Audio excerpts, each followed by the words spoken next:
Perfecto. Bueno, Miquel, muchas gracias por venir al podcast, que al final no es venir, estamos aquí juntos en el campus Gigue de Sarria, pero bueno, muchas gracias por tu tiempo, por hacer este podcast con nosotros y espero que te lo pases bien en esta charla. Gracias a vosotros. Perfecto, pues para que la audiencia, para el que no te conozca, cuéntanos un poquito cómo ha sido tu trayectoria a nivel personal profesional, porque sé que no vienes, quiero decir, de primeras no pensabas en ser entrenador o tenías otras vistas profesionales, entonces cuéntanos de dónde eres, dónde has estudiado, cómo te has formado para llegar a donde estás a día de hoy.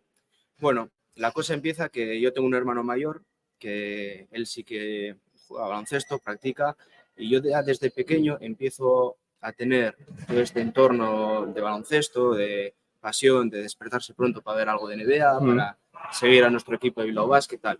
Entonces, poco a poco voy jugando, voy creciendo con mi hermano, pero la idea profesional nunca fue dedicarse a esto. Cogí otra rama, un poco más química, y resulta que a mi tercer o cuarto año ya de carrera me llega la oportunidad de ser entrenador profesional. Antes de esto... Cuéntanos un poco qué ibas a estudiar antes, ¿qué estudiaste? Estudié enología, que es la ciencia que estudia los vinos. ¿Puede ser a lo mejor el único entrenador de España que sea enólogo? No lo sé. Quizás sí. Seguro que apasionados de vino no. Es un mundo maravilloso y la verdad que, bueno, pues al final,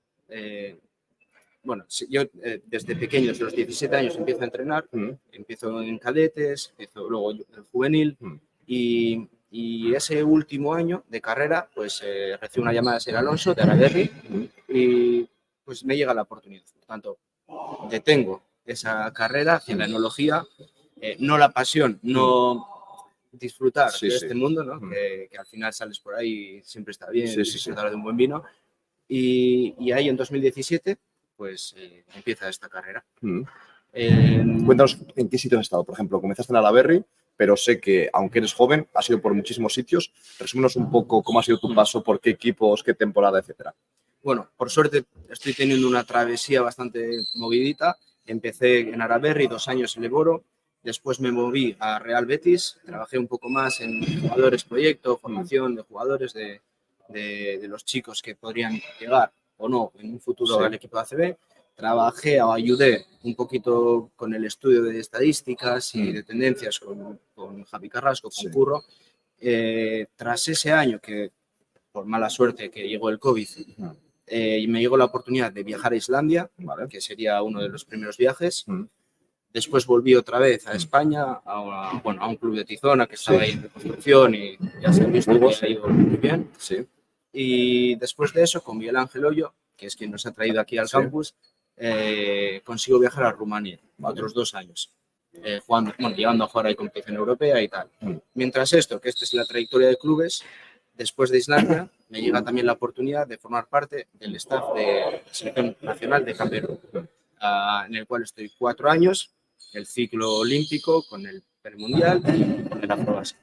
Vale, suena súper bien. Ya te preguntaré más adelante, pero de momento, por ejemplo, cuando fuiste a Camerún, ¿qué te dijo, por ejemplo, tu familia cuando le dijiste voy a formar parte de la selección de Camerún? ¿Cómo fueron las primeras reacciones de tu madre, tu padre, tu familia? Bueno, Aita y Ama son 2 personas que no han viajado mucho, que no han salido mucho de su zona de confort. Entonces, hoy en día, por suerte, por desgracia, no conocemos muchas cosas, sobre todo edades mayores, de lo que hay por ahí, y siempre que llega alguna noticia, son noticias son malas. Entonces, hubo mucho miedo, y replantándonos mucho, pero bueno, creo que había... ¿Lo dijiste antes o después de haber firmado? ¿Qué les dije? No, después. Después. Eso es importante, después. Claro. Sí, porque si no hay mucha presión. Sí. Y además es una preocupación que quizás no va a ocurrir y creo que no merece la pena, ¿no? Preocupar a tus padres. Sí. Entonces, bueno, después de firma, oye, que sepáis que me voy a ir a África. Vale. ¿Y este año ya puedes contar dónde vas a estar o aún no está? Sí, ya está. Así que, bueno, por suerte, que era una de las cosas que estaba mirando, volvemos a la Leboro con Oviedo. Les agradezco la oportunidad y, bueno, seguro que trabajaré tanto como para merecérmelo y a ver qué tal, porque, bueno, ya estamos viendo que la Leboro es una liga que está creciendo mucho, que ya no tiene nada que envidiar con muchas primeras europeas. Y, bueno, es un reto muy fuerte, muy potente, pero habrá que estar a la altura. Muy interesante. Has pasado por diferentes perfiles. Preparador más de chavales, es decir, intentar que sean proyectos, que lleguen a algo. también has sido asistente en ligas profesionales, como por ejemplo la rumana, la Liga Fuerte. También has estado más en la rama de scouting y has estado quizás también en algún momento me comentaste ejerciendo como primer entrenador cuando por alguna razón el primer entrenador no podía estar. De todo eso que has hecho, ¿qué es lo que más te llama y qué es lo que más te llena? Es difícil elegir una y creo que todo tiene que estar equilibrado, ¿no? O sea, puede estar en un sitio o en otro, pero todo va en la misma dirección. Tú cuando formas jóvenes tienes que estar conectado con aquel que después tiene la dirección o la gestión del partido dentro de la competición máxima. Sí. Siendo ayudante también tienes que estar preparado para ser el primer entrenador. Todas estas nuevas tendencias, ¿no? Que vienen ya de años atrás, de estudio de datos, de análisis y tal, tanto el entrenador como el ayudante, todo esto debe estar... Tienen que saber sobre ello. Debe haber conocimiento, exacto. Todo esto se debe aplicar tanto en competición máxima como en crear estos perfiles que al final van a ser jugadores que van a crear ese entorno. Entonces, todo debemos de estar atentos a todos, ¿no? Y prepararnos para todo. Está mucho más unido de lo que pensamos, ¿no? Que no puede ser el entrenador hace esto y no se entera de nada, el de la base hace esto, sino que todo está mucho más mezclado quizás, ¿no? Claro, para mí va por ahí, ¿no? Y entonces, respondiendo a la pregunta, con qué es con lo que más disfruto y tal, creo que todos nosotros estamos por el jugador y para el jugador. Entonces, todas las ramas que toquemos, a mí, por suerte, lo que más me gusta es esa relación con el jugador, de entrenamiento, de gestor, de analizar, hagas lo que hagas, con tus jóvenes, con el jugador, con el equipo, primer equipo, táctica, estrategia, hacia el jugador, estudios, rival, propio, futuro, con el jugador, ¿vale? Y por suerte eso es lo que más disfruto, esa conexión. Entonces, para ti, Miquel, esto es un podcast de preparación física en baloncesto. Entonces, como entrenador, ¿cómo crees que es de importante el baloncesto? O sea, la preparación física, perdón, o el físico de los jugadores en baloncesto. Yo, por ejemplo, siento que cada década o cada año los jugadores son más y más físicos y que quien dominaba hace 20 o 30 años quizás hoy no podía dominar por esa capacidad física. ¿Tú cómo lo sientes y cómo lo percibes? Bueno, para mí es esencial y va a la raíz. Mira, yo cuando sacaba los títulos, a mí me enseñaban que el baloncesto había 4 columnas, ¿no? Táctica, técnica, psicología y preparación física. Con los años y que pasas tiempo con los jugadores, yo al menos me he dado cuenta de que tanto la psicología, pero bueno, en este caso la preparación física, no está a la par, sino está en la base de todo, porque este juego depende del jugador. El jugador es el que crea. Entonces, si la preparación física está limitada, o sea, las capacidades físicas de ese jugador están limitadas, la técnica y la táctica estarán muy limitadas. Si la preparación física no tiene límites, esto es, nosotros entrenamos a los jugadores y aumentamos la capacidad, la técnica y la táctica o las posibilidades se disparan. Por tanto, creo que el juego depende directamente tanto de estas capacidades físicas y del estado psicológico o de esa también capacidad de gestionarla. Sobre estas dos piedras se construye el juego. Muy interesante. Yo esto lo pienso también y creo que mucha gente lo entiende con lo técnico. Es decir, tú no puedes jugar por encima del aro si no puedes saltar, obviamente. Entonces ese recurso técnico no lo va a tener ese jugador, pero también creo que pasa a nivel táctico. Es decir, por ejemplo, un entrenador que piense, pues para mí el físico no es tan importante, quiero que jueguen bien, quiero que jueguen a mi modelo, ¿vale? Es respetable, lo entiendo, pero a lo mejor si están fuera de forma, si tienen poca resistencia, si son lentos, no van a poder presionar lo que tú quieres presionar. Claro. Entonces a lo mejor entienden dónde tienen que estar, pero no pueden hacerlo. Claro. Yo creo que está mucho más conectado que de lo que pensamos, quizás. Es decir, el físico te puede ayudar a jugar como tú quieres y un físico de un jugador que no encaja con lo que tú quieres, a lo mejor nunca va a poder hacerlo, aunque lo entienda, y viceversa, ¿verdad? Se reducen las capacidades o las posibilidades. El juego se vuelve mucho más sencillo y simple si no tenemos esa preparación física. Vale, y ahora, por ejemplo, quizás no puedes desglosar en exteriores e interiores o como tú consideres, pero ¿qué cualidad física o qué cualidades físicas son las que más valoras en tus jugadores? Quizá lo puedes hacer exterior e interior o los que juegan de cara a la canasta, los que juegan de espaldas, como tú consideres. ¿Qué es lo que más valoras a nivel físico? Entiendo que por una parte, a lo mejor quizás envergadura y altura, aspectos no modificables, pero muy importantes, ¿verdad? Y luego ya cosas que el jugador puede quizás trabajar y mejorar. Es complejo porque también entiendo que la táctica o la estrategia es compleja y hay mucho rol definido. Sí. Y todo es interesante. Quiero decir, hay jugadores pequeños jugando a su nivel, hay jugadores grandes jugando. Entonces, dependiendo de la capacidad de ese jugador... Y las armas que tengas, ¿no? Quizás si tienes unas armas muy buenas, aunque peques de otras, puedes sacar ventajas, ¿no? Claro. Entonces, joder, tácticamente deberías de adaptarte siempre, tengas lo que tengas. Para mi gusto, a mí me gusta siempre un baloncesto mucho más rápido, las ventajas, previas ventajas, ¿no? De este juego rápido, de correr abierto, muchos tiradores, poca gente cerca del aro. Entonces, a mi gusto, porque al final esto es el componente artístico del deporte, yo siempre voy a preferir velocidad, también resistencia, aguantar esa velocidad, ¿no? No vale ser muy rápidos al principio y hay que llegar al minuto 40. Y entonces tener la velocidad y la resistencia, que son, entiendo, cosas que podemos trabajar, es lo que a mí me gustaría. Ahora, hay muchos equipos que juegan andando, que juegan un baloncesto maravilloso, que da gusto. Pero en principio lo que tú más valoras es un jugador, por ejemplo, que en el primer paso, tanto diagonal como frontal como lateral, consiga generar ventajas. Es decir, que el tío, por su velocidad, genere una desventaja a la defensa, que genere una ayuda, que eso genere un pase extra o lo que sea, y que de ahí generemos, ¿verdad? Mucho más eso que a lo mejor puedes jugar más de espaldas o ser más fuerte o conseguir generar ventajas por fuerza, ¿no? Muy interesante. Yo también creo que cada vez van más, no siempre, pero muchas veces, en Alemania pasa muchísimo, un base bastante pequeño, entre comillas, a veces realmente bajos, menos de 80, y a veces a lo mejor no son tan pequeños, pero son súper explosivos, súper rápidos, y es el que genera la ventaja. Y a raíz de ahí se hacen otras cosas, pero si el tirador es muy bueno, pero nadie, es decir, tiene el defensa aquí, no va a conseguir tirar. Entonces es el que es rápido y es pequeño, muchas veces el que genera esa desventaja. Tiene que estar en armonía. Ahora has dicho una cosa muy interesante sobre la fuerza, por ejemplo. Y claro, nosotros tenemos un jugador muy veloz, el jugador de bloqueo directo. Sí, claro, pero si el bloqueador no tiene capacidad de... No te da ventajas. Entonces... Es un compendio. Eso es, ese equilibrio, esa armonía entre todo y saber conectar todos, el fuerte. Bueno, es un poco magro esto, ¿no? Pero el fuerte con el alto, con el pequeño... 100%. Entonces, básicamente, imagínate la persona que nos escuche, por ejemplo, a lo mejor un chico que es exterior, otro que es interior, vamos a decirle que si es exterior, lo mejor que puedes hacer, en principio, o lo más interesante para ti, es conseguir ser cada vez más explosivo, más rápido y generar ventajas tanto con tu par como con campo abierto. Y quizás si eres un grande, tienes que ser suficientemente rápido, si tienes capacidad de jugar por encima del aro, mucho más interesante para el entrenador, y ser suficientemente fuerte para que nadie te mueva fácil y tú generar un contacto que al otro le genere mínimo incomodidad, ¿no? Puede ser, para encajar, por ejemplo, en la filosofía que a mí me gusta. Exactamente. Vale, ahora vamos a la perspectiva del preparador físico. Imagínate, por ejemplo, que habrá seguro un montón de prepas escuchándonos. Además, la última vez que lo comprobé, eran más de 175 países.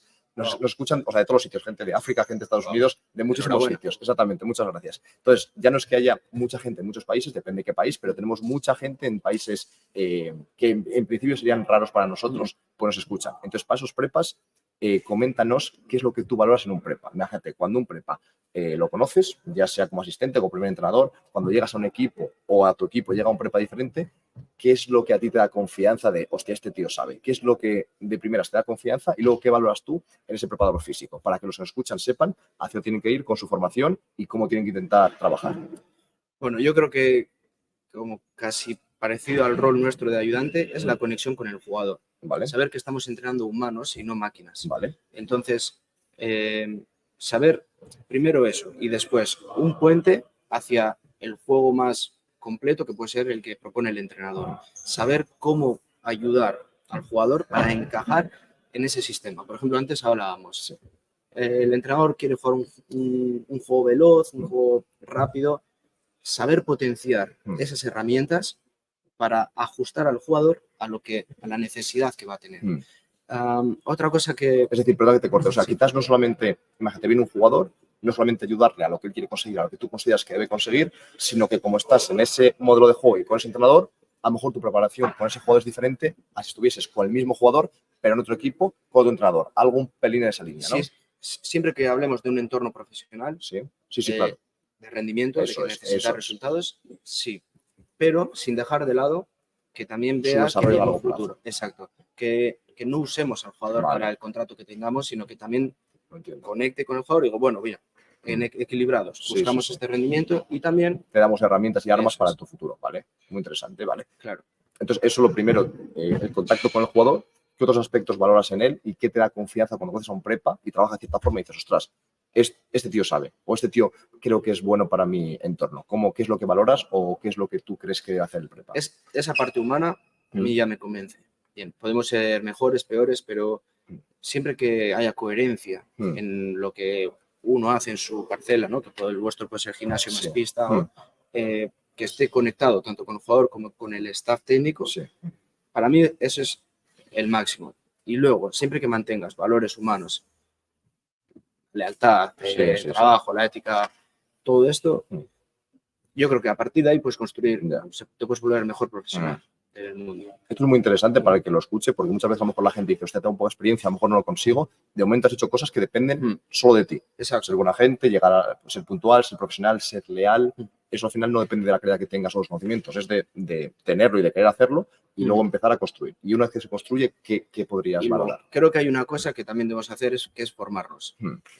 Primero, esto, que como tú has dicho, está en nuestra mano, y después tenemos que mantener ese gusano hambriento de tenemos un día libre. Bueno, pues en vez de hacer cualquier cosa tal, bien, pues de ese día libre, medio disfrutamos, de otro medio vamos a invertir, vamos a hacer cursos, vamos a compartir lo que sea, charlas, tal, vamos a ver baloncesto, y creo que también la formación, el mantenerse cerca de lo que va a ocurrir, también es otro de los puntos importantes. Muy de acuerdo. Entonces, al final, un prepa, por ejemplo, que trabaje contigo y que tenga buena conexión con los jugadores, es decir, que se preocupe por ellos, que muestre que es profesional, que esté siempre a su hora, que sea profesional con el entrenador, al final, eso ya de por sí te va a ganar. Y si además tú ves que él se forma constantemente, te da todavía más confianza de que este tío va a estar en la última, casi pase lo que pase, ¿no? Claro. O sea, para mí es necesario. Hay que formarse, porque, como hemos estado hablando antes, el baloncesto depende del jugador. Nosotros cambiamos al jugador, hacemos mejor al jugador, aumentamos sus capacidades. Esto significa que el juego también está evolucionando con el jugador. Si nosotros nos conformamos con lo que sabemos, el juego y el jugador se van a separar de nosotros. Tenemos que formarnos, tenemos que... entrenador ayudante, pero tengo que hacer cursos de preparación física, de psicología, para poder capacitarme para ayudar, para acompañar a ese jugador a estar cerca del juego. Si viene un preparador físico, un ayudante, no, es que yo trabajo así. Ya, pero es que el juego va hacia allí, o el jugador va hacia allí. No, yo aquí. No puedes ser estático, sino más fluido y más... Puedes tener tu filosofía, pero también tienes que ser consciente de qué ocurre fuera y de hacia dónde van las tendencias, ¿no? Eso es. Y tú con tu filosofía, a muerte, eso no hay que cambiar, pero tú con tu filosofía también alimentarla, mejorarla. No ser estático. Esto ocurre mucho a lo mejor cuando un entrenador, o casi cualquier persona, pero sobre todo el entrenador, cambia de liga y a lo mejor quiere aplicar su filosofía a rajatabla, pero cada liga tiene sus diferente arbitraje, diferente tendencia, diferente tipo de jugador que se valora más y no puedes simplemente quedarte con lo tuyo y cerrarte en banda. Vale, perfecto. Ahora quería preguntarte, has pasado por diferentes países, has pasado de ser joven desde Islandia hasta Camerún, o sea, imagínate si coges un rango amplio. Entonces, yo sé que hay anécdotas que puedes contar, algunas que no, pero cuenta para la audiencia alguna graciosa que te haya pasado en algún sitio. Puede ser tanto en la pista como en el autobús, como fuera de la pista, lo que tú consideres y que se pueda contar. Yo te voy a contar para que pienses alguna mientras, alguna yo he contado ya diferentes, ¿vale? Entonces no tengo tantas, pero una que me ha venido ahora a la cabeza es que en un, no voy a decir el club, pero bueno, seguro que la gente lo puede deducir. Estamos jugando contra el rival, obviamente, estamos en casa y estaba el partido bastante igualado. Y en un tiempo muerto pidió el rival, nos vino nos vino un trabajador del propio pabellón, ¿vale? Porque se había conseguido enterar de la jugada del otro, para quién era la del rival, vino corriendo y nos dijo, es para este. Y nos dijo para qué tirador era la jugada y conseguimos medio exactamente, sin preguntar nada, pero ya de por sí el tío quería que ganase el equipo de casa y nos ayudó en eso. Entonces es algo que nos ha pasado. Aquí jugamos todos. Exactamente, aquí jugamos todos y todo ayuda. Y al final hay veces que el que trabaja en el pabellón te puede ayudar a ganar. Entonces cuéntame alguna que te haya pasado, ya sea dentro de pista o fuera de pista, en toda tu carrera. Bueno, voy a contar, yo creo que acorde además a las experiencias que estoy teniendo. Como has dicho, hay muchas anécdotas que es mejor no contarlas, vale, ¿no? Por lo que supone. Por lo menos que estés en activo. Pero, a lo mejor cuando se jubile, a lo mejor dentro de las décadas se pueden contar. Quizás sea que hay. Pero bueno, para mí lo importante de generar anécdotas es ser valiente. Claro. Y si tú tienes una vida y vives con la valentía, te ocurren cosas. 100%. Yo he llegado a pasar miedo, pero creo que nunca he estado en una situación real de peligro, ¿no? Pero esto también, por otro lado, te da otras cosas. Sí. Entonces, la vez que fui a Islandia, que había COVID, bueno, nosotros vivíamos en el sur, ¿no? Que se vive bastante bien, cerca de Reykjavik. Y uno de los partidos teníamos que ir a los fiordos del norte. que bueno, te metes ahí en tu furgoneta 6x3 por la nieve y al de mediodía llegas y recorres nada, pero bueno, ya sabes, terreno islandés es complicado. Entonces, como yo creo que casi la mayoría de los entrenadores tenemos una pequeña adicción al café. Y después de horas en el autobús, llegué llegamos a la ciudad que tiene un puerto. Vale. Justo los fiordos, que son estos que van a por las ballenas y tal. Entonces, no sé, era 1 o 2 de la mañana, llegamos al apartamento y bueno, pues necesitaba un café. Entonces salí y voy a dar una vuelta. Vale. Ahí a -20 tal, o sea, pasando mucho frío. Y claro, mi primera idea era, pues voy a la gasolinera, seguro que hay una cafetería y tal.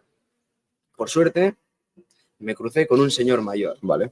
Islandés, barba blanca, o sea, típico de película, pescador. Y dije, bueno, pues le voy a preguntar. Allí hablan inglés casi todo el mundo. Los mayores medio trastean, pero bueno, esta anécdota también fue graciosa porque mi inglés en aquel entonces era bastante malo, el suyo también, entonces... O sea, imagínate. Imagínate, ¿no? Y entonces le pregunté, oye, ¿para un café? Y claro, él venía de la mar. Y dijo, pues no te preocupes, ven a mi casa y te hago café. Y terminé, pues eso, a la 1 o 2 de la mañana en casa de un pescador recién venido de la mar, tomando café, hablando de la pesca, comiendo unos pescados salados que tienen allí. Qué bien. Hicimos ahí lo que tú decías es ser valiente. Claro. Y bueno, a veces te puede salir mal. Bueno, sí, pero quiero que te puede pasar, mejor que sea borde contigo, que te diga. Claro. Y en Islandia, además, hay que saber dónde estás. Islandia es un país sin delincuencia, que no apenas se cierran las puertas ni nada. Y estuvimos ahí 2-3 horas. Fue una charla, no sé, súper enriquecedora con un pescador islandés. Qué interesante. Entonces, bueno, súper interesante. Sí. Vale. Ahora te voy a hacer una ronda de preguntas rápidas, ¿vale? Y tú me contestas con lo que te venga, ¿vale? Entonces, me gustaría preguntarte, de primeras, has estado en diferentes países, ¿cuál ha sido el pueblo, la ciudad, la zona que más te ha chocado? ¿Qué más te ha llamado la atención, tanto por gustarte como a lo mejor por no gustarte, pero algo que te haya impresionado mucho? Bueno, yo voy a decir Islandia. Islandia. Es un invierno duro, pero es una sociedad muy abierta, muy agradable, respetuosa con su tradición, pero que te recibe con, las manos abiertas y bueno, bien. Y luego tema comida, tema naturaleza, que a mí me gusta mucho este rollo, me parece increíble, un país increíble. ¿Recomiendas visitarlo más en invierno, tipo auroras boreales, o más en verano? Quizá la esencia es más invierno, ¿no? Pero es más duro. Yo iría en invierno un par de días para ver las auroras, para ver un poquito el tema de la nieve y tal, pero en verano. Y en verano crees que se puede disfrutar mucho, ¿no? Mucho. ¿Qué tiempo pueden tener en verano? Máximo 20. Máximo 20 y mínimo... Entonces, yo creo que de 10 a 20... Está bien, joder. Eso es un día regular en Galicia. O sea, eso está... Y no tienen tanta lluvia. Ya. Pero bueno, y mucha luz, ¿no? O sea, vas en verano y es todo el día... el día, y en invierno es todo el día noche. Entonces, Muy interesante. Ahora me gustaría que me contases, que me recomendases 1, 2, 3 libros de cualquier tema. Puede ser de baloncesto, puede ser de la vida, puede ser de vino, lo que tú quieras. Bueno, el vino es mejor probarlo. Eso. Leerlo. Bueno, a ver, hay un libro que a mí me cambió bastante la perspectiva de cómo gestionar los grupos. Vale. Lo leí hace mucho y lo releo de vez en cuando y creo que todo el mundo lo va a conocer, que es El legado de James Kerr, que habla un poco de los All Blacks. Vale. James Kerr es un periodista que no tiene una relación directa con el deporte, pero sí que tiene conocimiento sobre la ciencia de gestión de un grupo, de organización, de liderazgo. Y claro, él consigue la oportunidad de convivir con los All Blacks, que es el equipo nacional de rugby de Nueva Zelanda, y ellos tienen muchas rutinas, muchas tradiciones que son legendarias. Entonces, ese libro te explica muy bien, te da tareas prácticas, te dice ejemplos reales de cómo, o de las claves de cómo organizar un grupo. O sea, ¿crees que es un libro práctico, que se puede...? Práctico, y no solo a nivel deporte, también a nivel gestor de grupos. Pues no lo he leído, me lo voy a coger seguro. Sí. Para mí es top. Vale. Tirando de esta línea, creo que Pep Marí, por ejemplo, uno de los nuestros que escribe, quizá para aquellos que igual no quieran leer libros tan extensos, Pep Marí tiene muchos libros pequeños de 50-60 hojas, que va al grano y va al tema conceptual, comprensión de cómo funciona el humano en grupos, en gestión de error, psicología. Tiene muchos, entonces aquí se puede recomiendo el artista, el escritor Pep Marí. Y luego la lectura, a mí me gusta leer mucho y recomiendo a todo el mundo leer, pero hay que tener cuidado porque en los libros también se encuentra ignorancia. Claro, por supuesto, sí, sí. Y en la calle también se encuentran lecciones de vida, ¿no? Ya. O sea, tampoco porque esté No un por estar en un libro... libro es bueno. Exacto. Sí, per se. Entonces, yo recomiendo y leo mucho Mm. a escritores de antes. Tolstoy, Hemingway, ¿no? Americano, europeo, puede estar Víctor Frank. Ahí hay libros que te pueden hablar un poco más de la vida, ¿no? Que salir un poco Mm. del deporte, Sí. pero trabajar también, porque después, o sea, detrás de cada jugador, detrás de cada técnico, hay un humano. Sí, Y ese humano creo que tenemos la necesidad de enriquecerlo, ¿no? Entonces, una novela corta, El viejo y el mar, creo que es de Hemingway, Sí. de Thoreau, El caminar o El camino, bueno, estos libros te mejoran como humano, te cambian la perspectiva. Y son lecturas clásicas que te cambian la perspectiva. Sí, sí, muy El hombre en interesante. busca del sentido, Sí, de de Víctor Víctor Frank, Frank, sí. joder, son libros que después de ese libro Ya, sientes ya. que eres un poco más diferente, Sí, sí. a bien. Sí. Entonces, creo que hay que consumir Sí, sí, esto, sí, sí. al menos una vez en la vida. Muy interesante y me ha gustado mucho esa respuesta porque, claro, no es lo normal en general recomendar sus libros, así que me gusta mucho. Ahora vamos un poco en esta línea, estamos llegando ya a la parte final y me gustaría preguntarte una pregunta que nos lanzó Pablo Almazán del Betis, que fue: ¿cuál es tu recuerdo más feliz y más triste en el baloncesto? Y puede ser, quiero decir, ganar algo o puede ser otra cosa, pero quiero decir, él, por ejemplo, dijo que lo más feliz fue una comida en el playoff con los compañeros después de haber perdido contra Coruña al día siguiente porque pensaban como que era su última comida juntos y que disfrutó increíble y luego ganaron y ascendieron. Entonces, no fue el ascenso en sí, quiero decir, pero a lo mejor para otra persona. Entonces, cuéntame lo más triste y lo más feliz para ti, el recuerdo más triste, O sea, más feliz. Momentos. Sí, momentos, exactamente. Pues, sí, momentos en plan una comida en autobús, un café con no sé quién, una victoria puede ser. El momento más triste y más feliz en el mundo del baloncesto para ti. Bueno, el más triste es cuando en el aeropuerto, cuando tengo que coger el avión y dejo a Itama y a mi hermano atrás. Y sé que hay muchos amigos y tal, que veo poco tiempo. Y es para mí lo más jodido, eso, marcharse a... Bueno, yo por suerte, por desgracia, he tenido que viajar, he tenido que vivir fuera y esa despedida es la más jodida. Momentos buenos, por supuesto, después de cada victoria.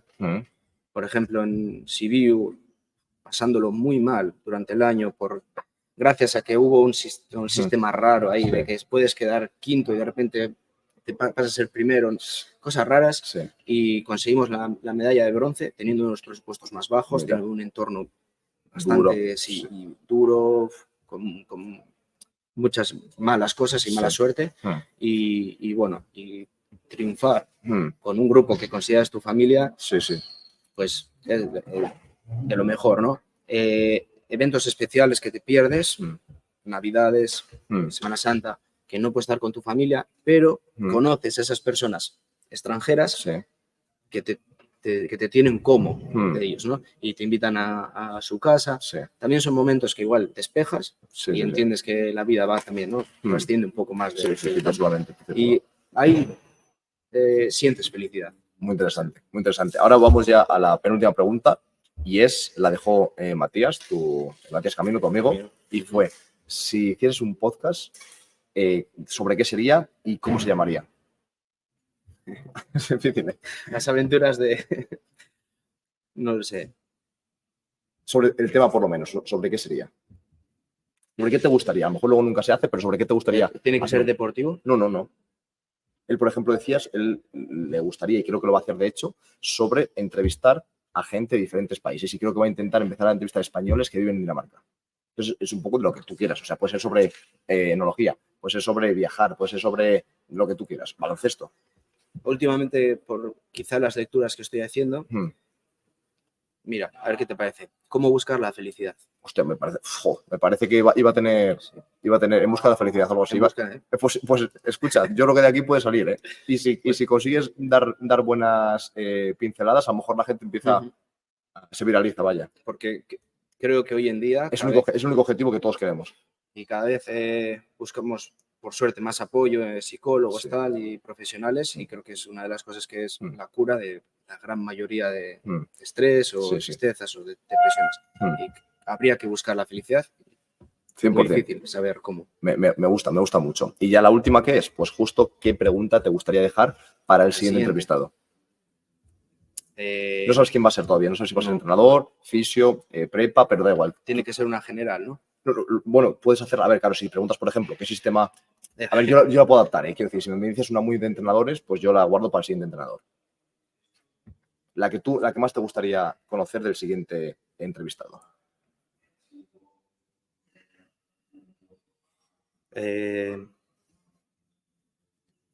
No, creo que voy a tirar un poco por el compañerismo. Vale. La conexión con...